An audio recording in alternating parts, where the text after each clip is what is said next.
So without further ado, really glad to have Bernard Doré back with us this week. And as we get towards the end of our speaker series, I guess I just want to thank Bernard and his team for all the help that they've provided over the last couple months to pull these sessions together. Really appreciate the window that you've provided for the great work being done on developing producer information out of the Quebec system. So we look forward to further collaborations. Had a good conversation yesterday with the group from CRAC there in Quebec, and of which Bernard sits on the board. And so we're going to endeavor to build that. We can make some of these French resources available to our growers, and our discussion yesterday was largely around trying to provide some translation support for those resources to make them available to our Anglophone growers here in the region. So I want to welcome Bernard today, who's going to talk about genetic selection in our beef herds. So we've introduced Bernard before.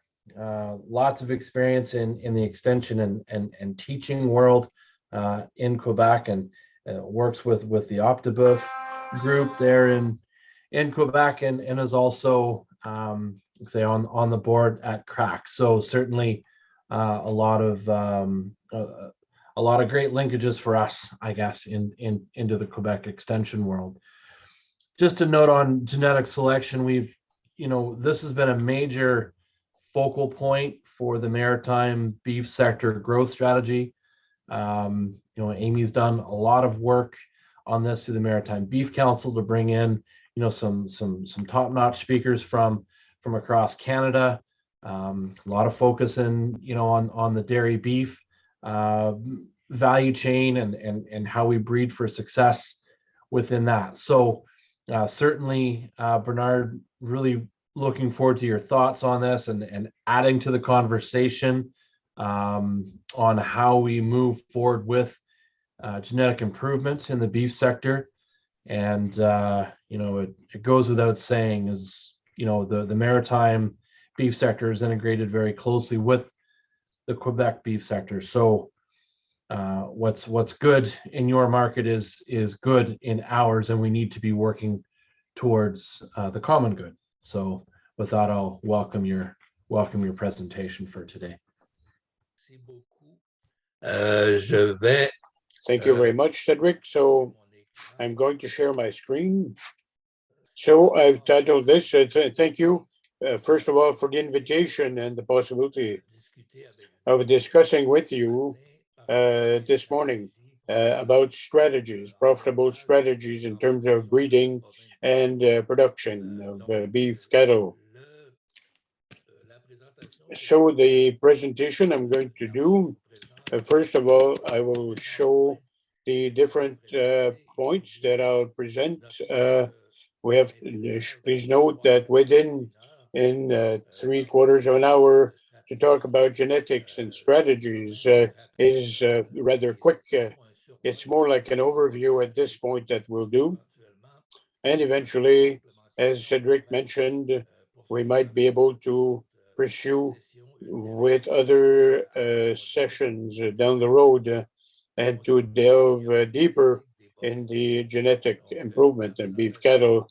So for today's presentation, I'm going to talk about individual objectives for each farm, each producer, and then data and information collection that is needed to do genetic improvement and selection.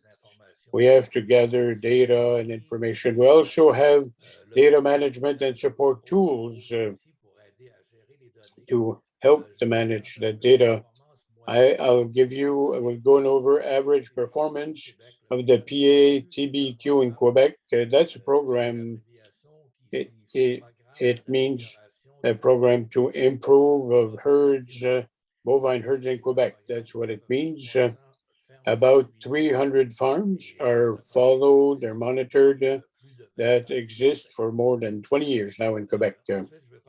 And then we'll go to other productivity enhancing practices. And then sixth, selection of replacement females.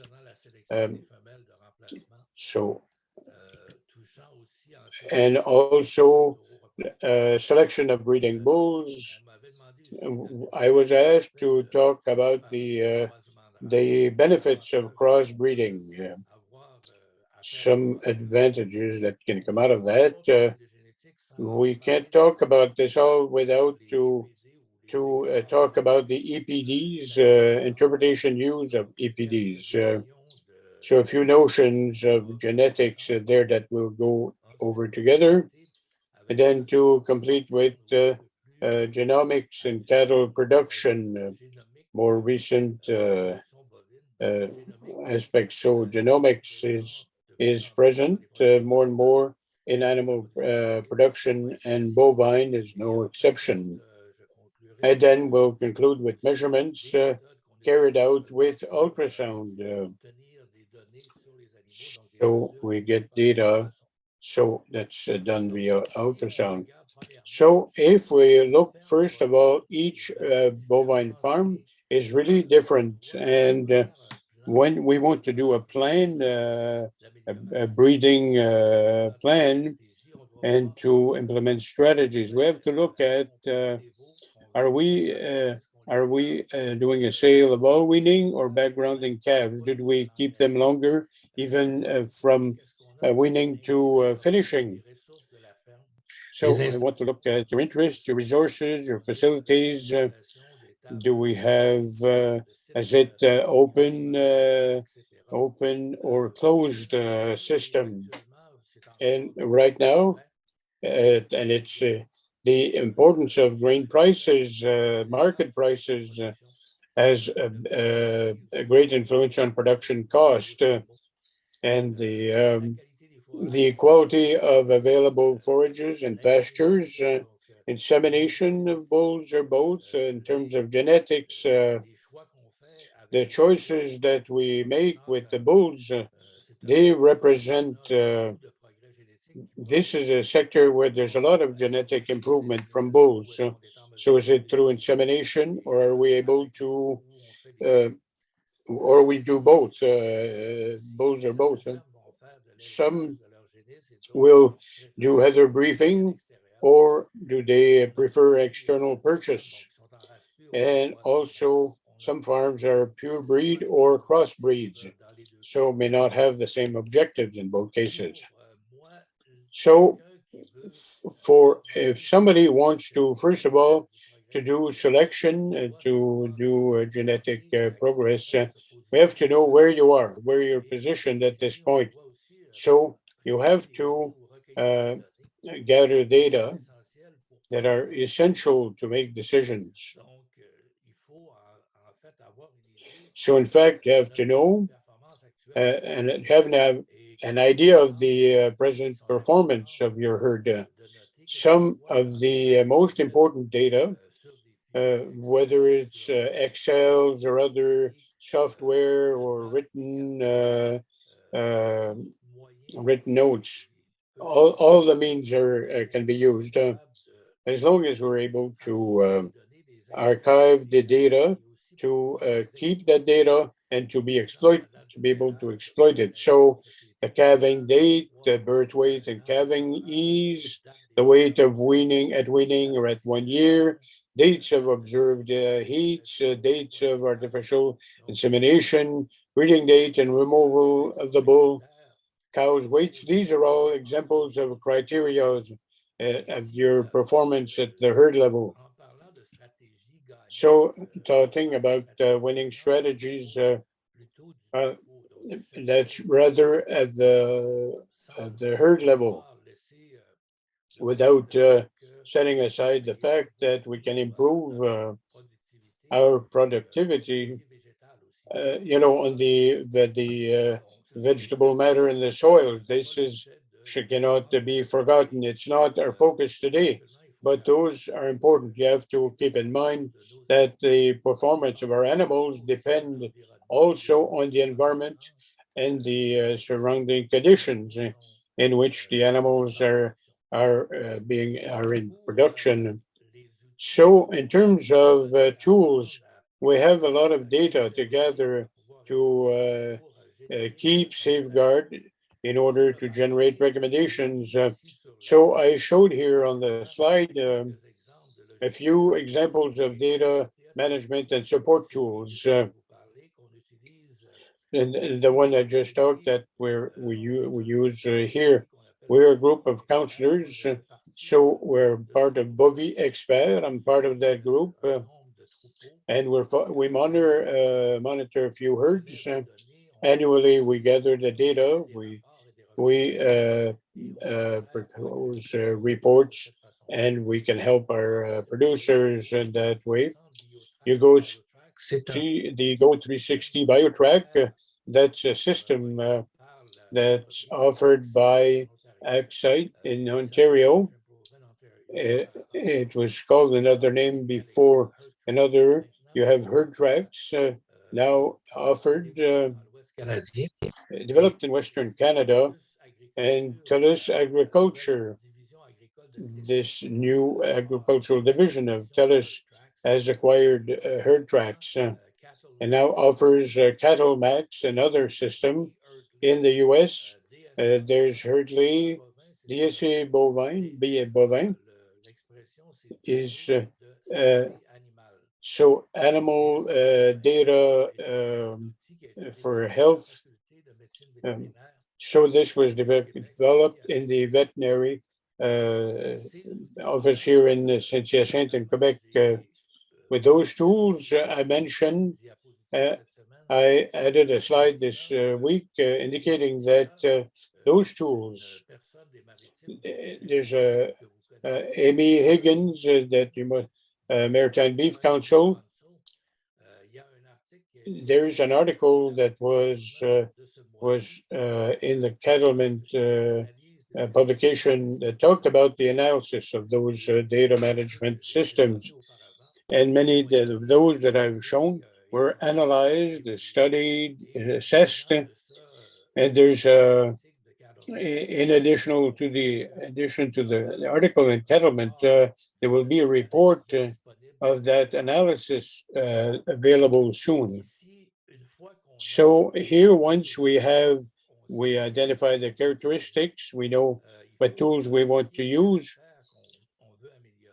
So again, you have to identify the characteristics to be improved, and I've put a few there on the screen.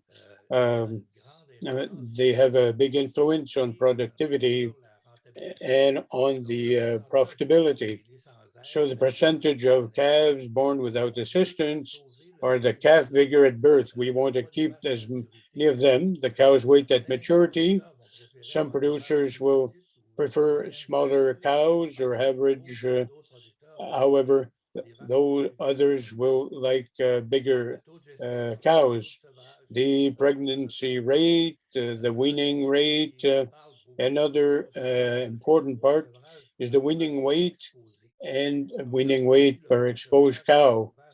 So what we mean by that is, for example, if we have 100 cows and we've exposed to the bull, we want to get as many calves that make it to weaning and were weighed, the weight of the quality and the weight of the carcass, if we finish them at the farm.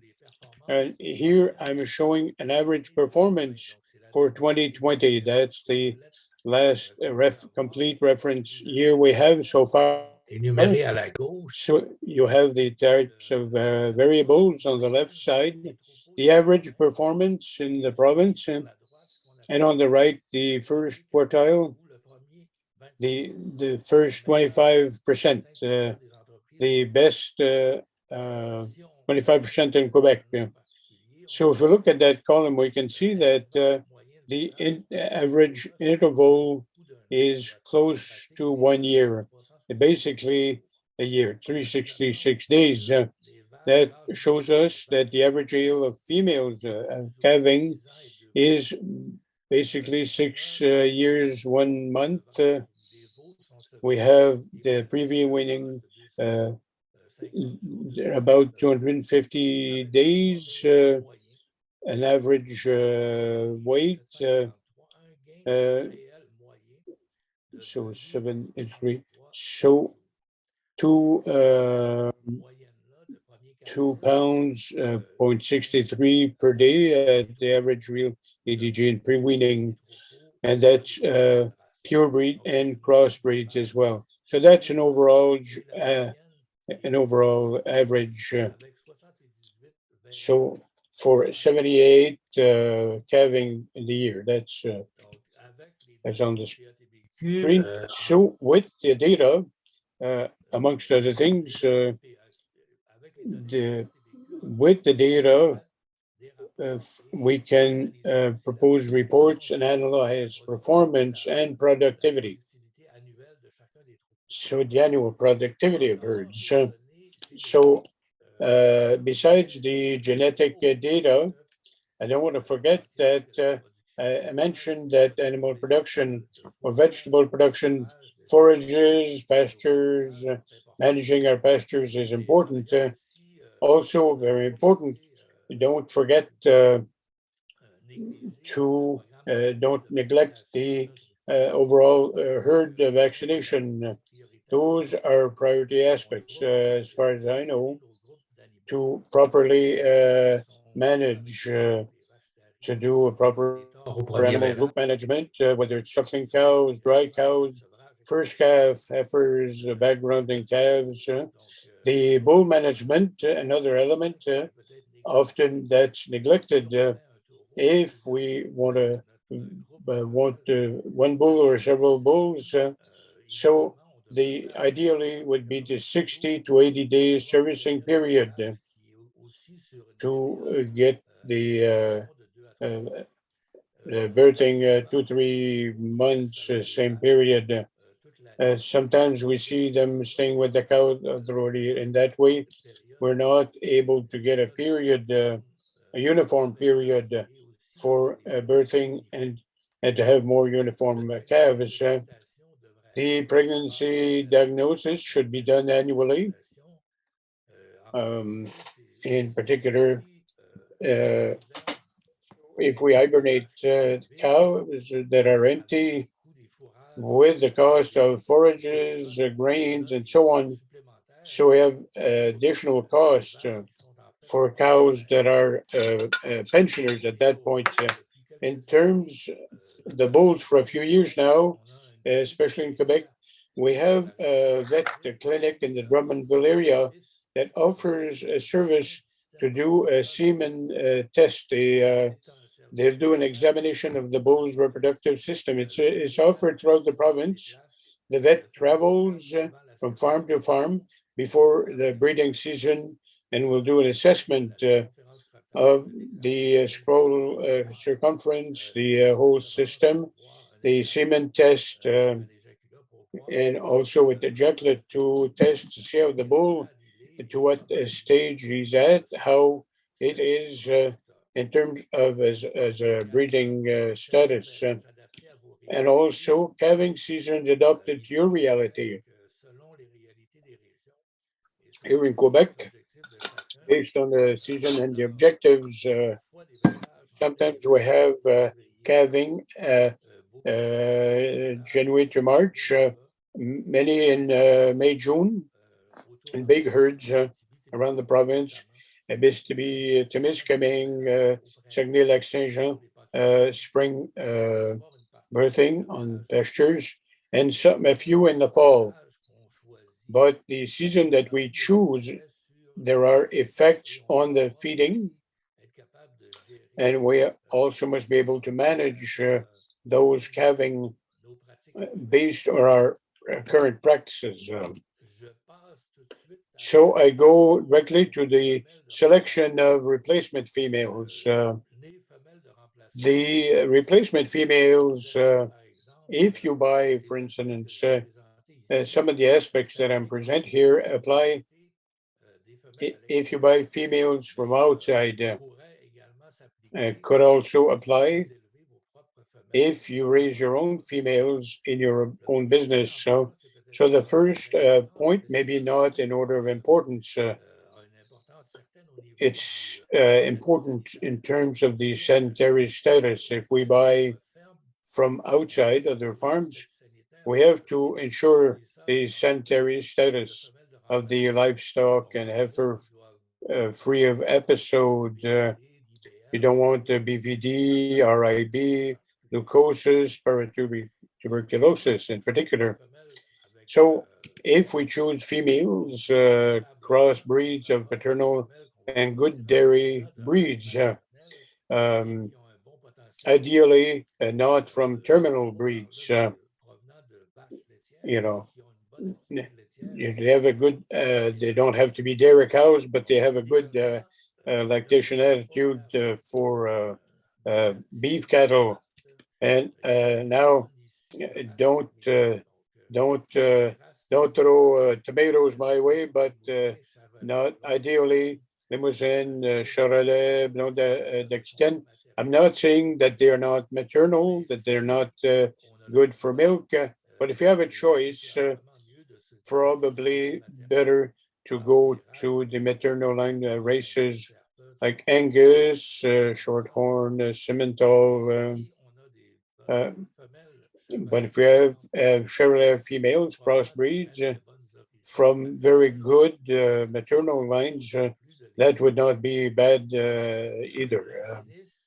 So the birth of the heifer at the beginning of the herd calving cycle, when they're early, we always have an indication of the fertility. Is better with those types of cows. So an example, year after year, we have our data. We've maintained our data. We have the calving dates. We have information on the calving for all our cows. Well, those heifers that come from those mothers at early in the cycle, as long as the milk performance is good, those would be the candidates to put at the top of the list. And also avoid all white heads. And the pink eye sensitivity, often the white heads and animals, maybe there's a lack of pigmentation around the eye, and this can bring increased sensitivity to pink eye. And also, in terms of the tits, some on some cows where sensitivity to the sun and sunstrike is not as good. So that would be another criteria to look at.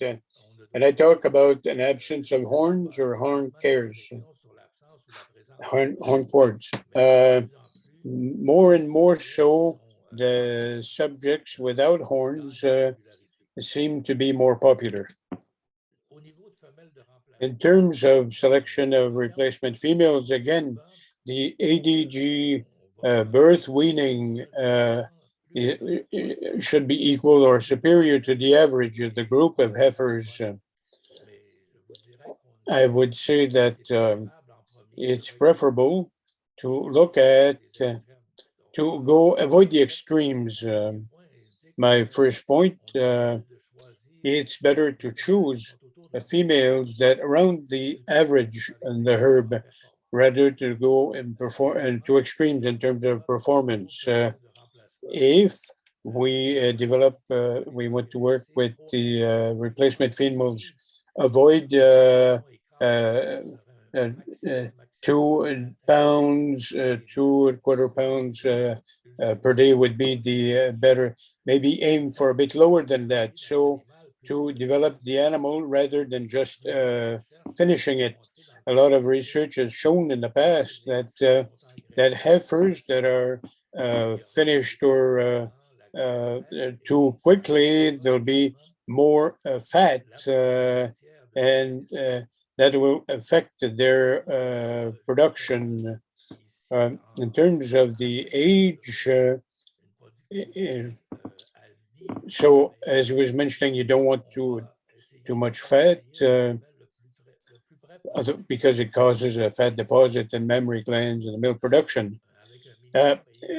He's talking here about selecting heifer that is bred at 15 months, a little over 850 pounds. That should be a minimum. I would say that's a conservative minimum. Rather, we could even go to 900, 950 even. Ideally, you look for a good conformation, functional. So when we say functional, we don't select necessarily those females to go to the exhibition or to be judged on conformation, but they should have good members, a straight back line, feminine appearance, a strong forage capacity. So you look at the width of the chest to properly digest the forage, have a good productivity. An example here on the screen of a female, a mother that's a Red Angus type that was crossed with a Simmental.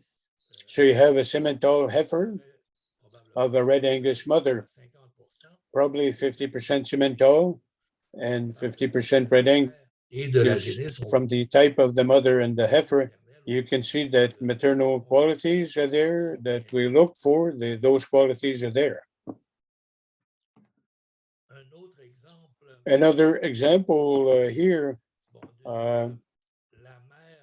the mother is in the back.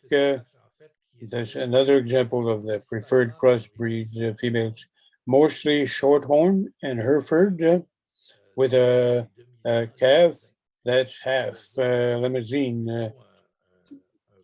So it's a castrated male. The idea here was to show, you can see the relationship of the weaned. We can see that the cow is average format, and the calf close to weaning was high fat level compared to his mother. That's what we're looking for, in effect. Another example of a crossed female that is found, that are finding, especially in Western Canada and Western US, and some in Quebec and Canada, the black baldies, Angus, Hereford, could be red baldies as well.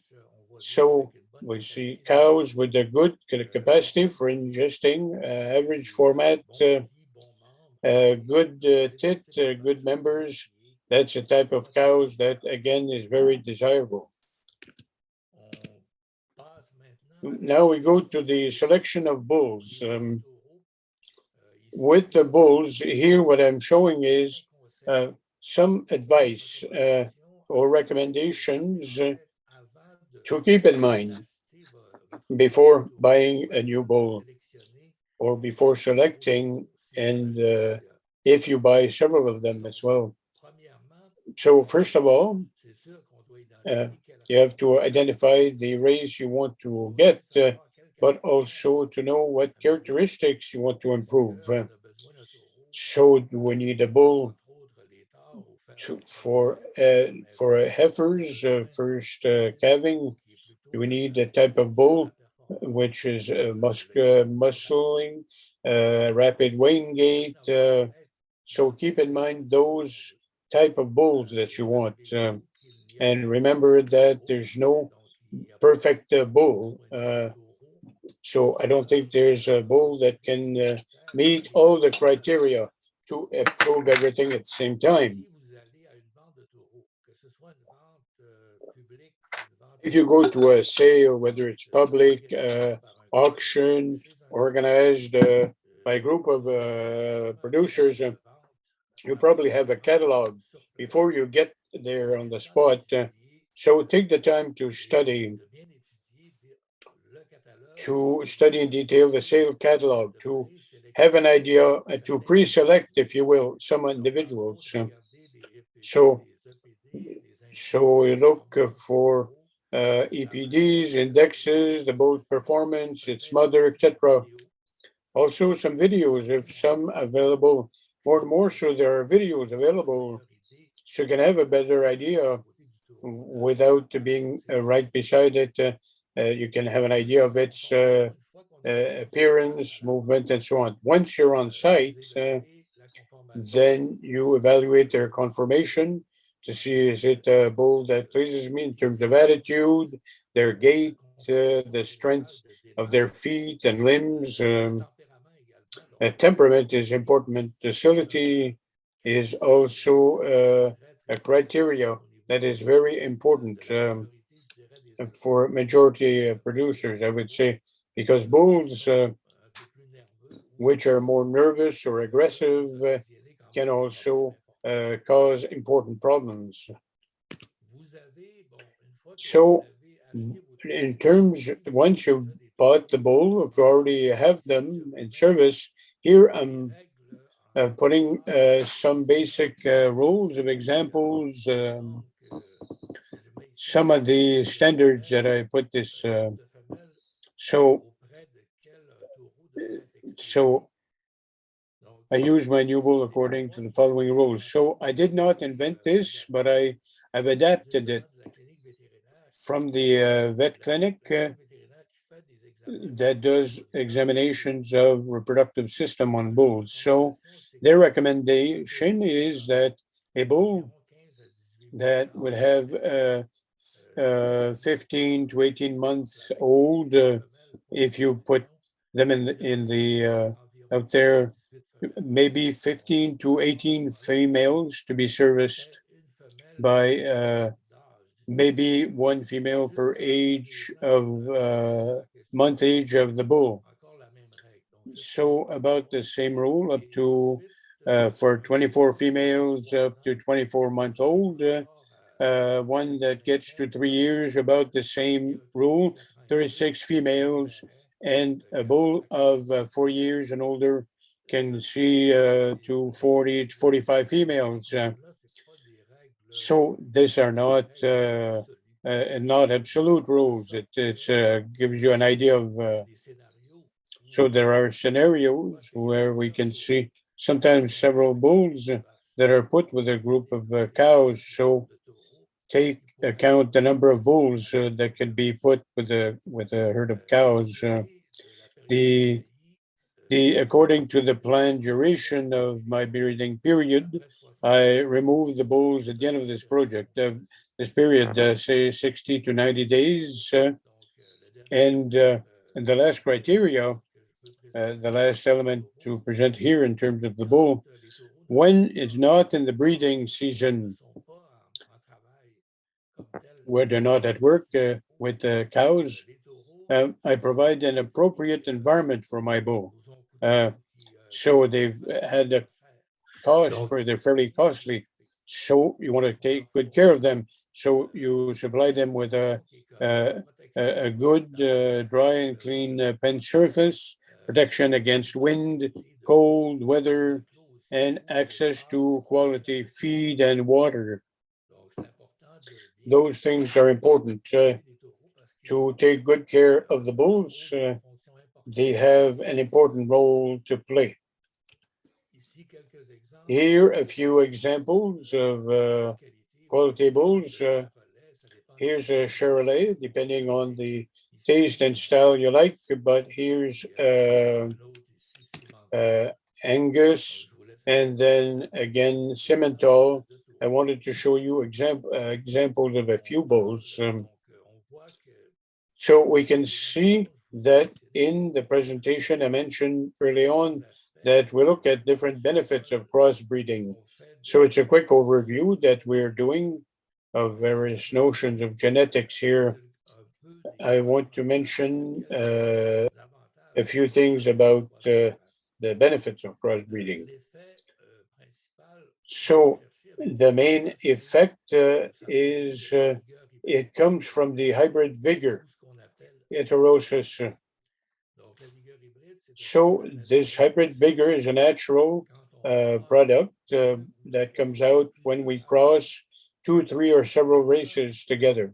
breeds, we will usually have a faster improvement of less hereditary characteristics, things that here I refer to longevity, the fertility, disease resistance, calf survival, and so on. So through crossbreeding, we'll have quicker gains. But of course, we also want to improve other characteristics, the GMQ, the birthing, dairy aptitude, and also, in addition to vigor, we take advantage of the complementarity between breeds. For an example here of some characteristics that are complementary, and this is not an exhaustive list. For instance, for the Simmental, you have an advantage in terms of milk and gain, mixed with the Hereford, where you get hardness. Also, qualities, maternal instinct, and another example is Angus with the marbling and the meat, other maternal crossed with Limousin, other breeds to get a good higher meat yield. Charolais with the high growth and yield could be crossed with Angus in terms of calving he's. I mentioned that here, but there's also performance in the Angus. I don't want you to think that the conclusion is that the element that I put for each of them there corresponds to the each of those cows. It's a guidance, if you will, to show the advantage of complementarity between twin breeds. I wanted to show you some of the effects, real effects that we can gain in terms of crossbreeding. Here on the screen, you see these are research results, a study done in Florida, Fort Robinson Research Station, and that research was done with Angus and Hereford breeds. And you can see from the middle, the interest of this is to show you we can improve both the productivity when we have a calf from crossbreeding, but also a crossed female. So the calf on the left and the combined, we can see that the pounds, with the cross cow, you have you can see from the crossed calf 8.5 pounds combined with the crossed crossbred cow, that's 14.8 pounds, and that's a total of 23 some pounds. So that's not negligible. If we talk about a herd of 50 to 100 cows, that means additional productivity. Other statistics or data here that comes from genetics mentioned at the bottom there. These are two well-known in bovine genetics researchers, Cundiff and Gregory. What they've done, we see that the improvement that we got by for calf survival, the calving rate, the survival until weaning, the longevity in years. So over time, what they've shown, they're able to estimate an improvement of productivity over the life of about equal to one whole calf, 0.97. It's practically one whole calf. So in the life of a cow, that means that we might be able to get, if you get the 600-pound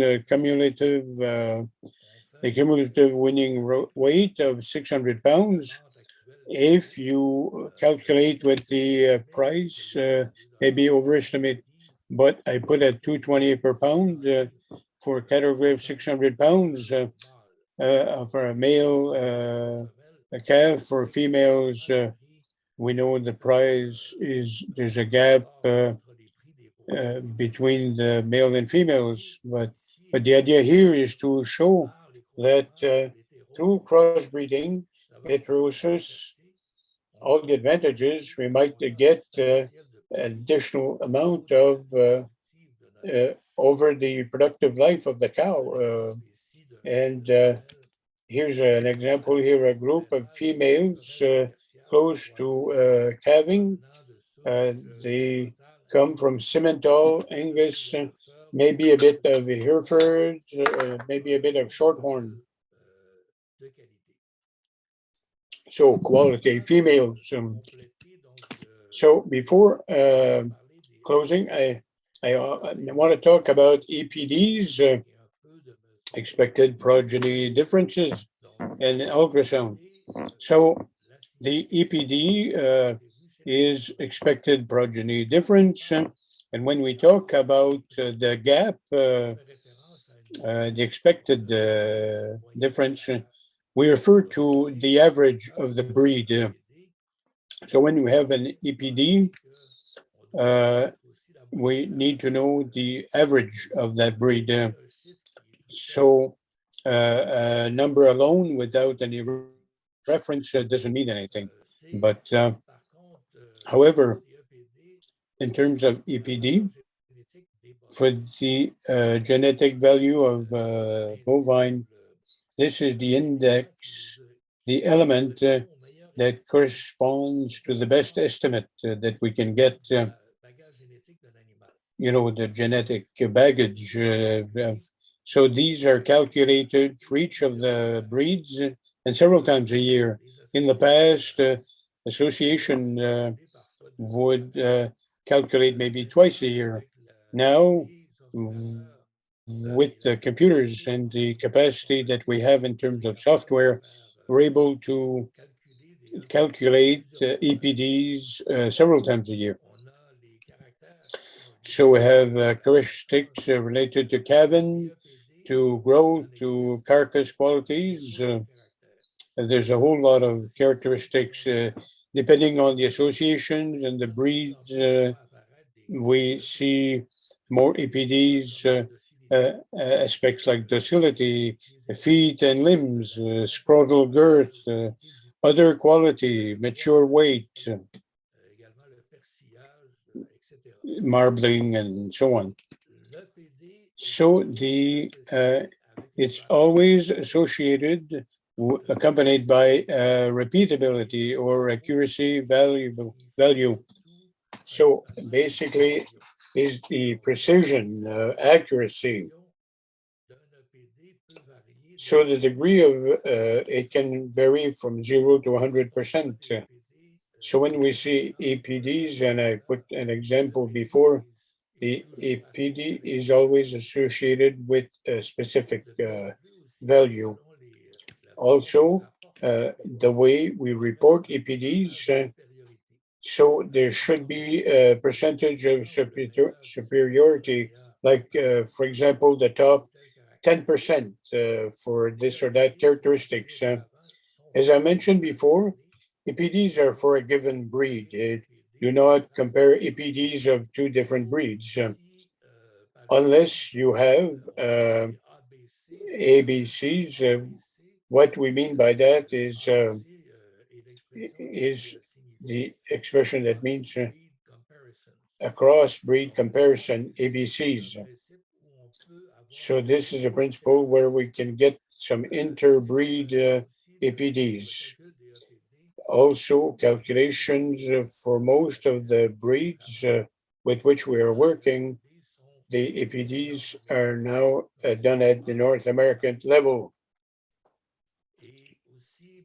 And also, to introduce the notions of genomics.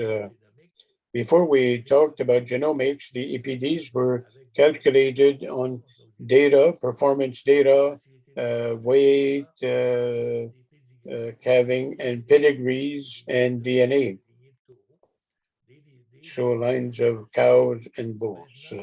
Now we are combining with those performance data and genealogical data, some with DNA, and all of this put together gives you the genomic EPD.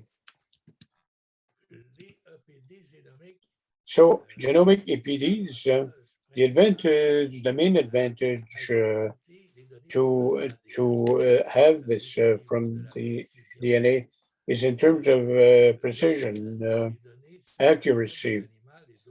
So the data, if we look at genomic EPD compared to conventional EPD, for a young bull, for instance, a year-old bull that we want to buy with no progeny, the degree of accuracy for calving facility and so on, it's as if the bull had already 12 to 15 calves born, and that we've integrated in the evaluation. The bull still has no progeny, but we're able to do this. So we call this equivalent progeny. So to explain in a different manner, the DNA added to the EPD calculation from before. So for a young bull, and that could be true for young females as well, it gives us an idea, a better idea in advance of what the animal can produce. It's as if it had already produced, even if they don't have descendants yet.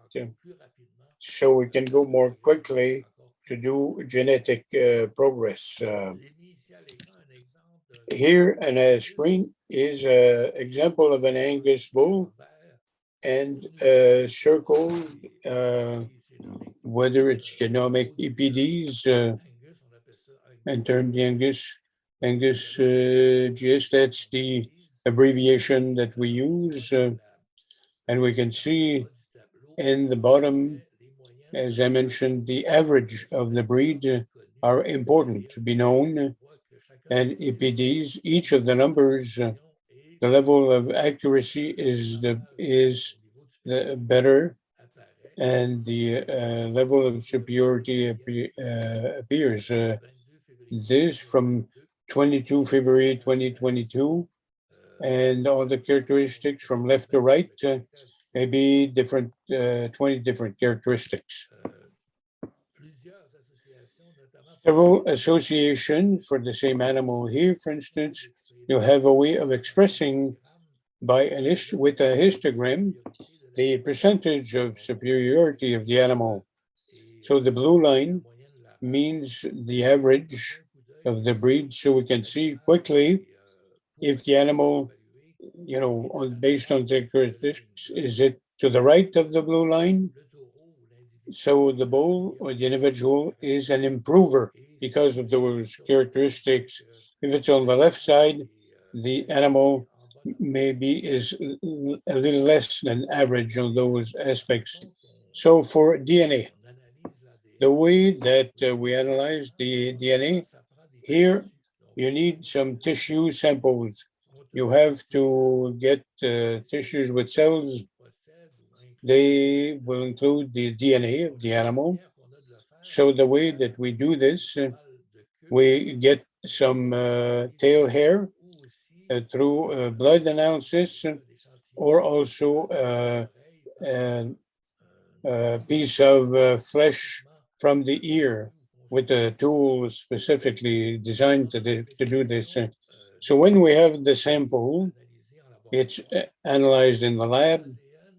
The DNA is in the center of the cell. So it's so the ADN or chromosomes are found in the nucleus. We have 60 chromosomes or 30 pairs with bovine, so 58 that are homogeneous, and 2 the X and Y chromosomes. male and female. So in terms of the double-stranded helix, all along that helix, in fact, it's composed of uniquement de 4 bases. On appelle ça 4 there's bases. only 4 chemical bases. So the 4 letters ATGC, so adenosine, Alignés ou se guanine, cytosine, those and the thymine. I mean, that's the memory, the genetic memory of the animal. So how or why do we do the analysis? And here I'm showing you an example. Animal 1, if you notice the sequence, the GACAT, so the chemical G for 2 was replaced by A in the second square. That sequence between animal 1 and 2, this is what we call the SNP SNIP, single nucleotide polymorphism. So the single nucleotide polymorphism, or so we've if we substitute one base, we get a different SNP that's different between the SNP, as we call them, because we call it the SNP for short. That's the analysis of those differences that is connected to given characteristics, the correlation between the different characteristics. So here, in terms of the ultrasound, more and more we have some measurements that are done by echography or ultrasound. The back of the animal, measurements that we look for to determine the amount of marbling, the yield of the carcass, and so on. So those measurements we can see here to have an assessment of, the type of marbling that we can look for to determine the quality of the product in the plate. So in summary, here what we have, what's important to remember is in a few words, to weigh, to measure, control, test, to note and file, to archive that information, and then to use it to decide, to select, and to advance. We have to eliminate, to cull, choose the best subjects. So I want to thank you for your attention. And if there are questions, I'd be happy to answer them. I'm putting on the screen as well a link for the presentation to be found on YouTube. It's called How to Choose the Right Bull, Genetic Notions and Preparing for the Purchase. This is a project that I done in the winter.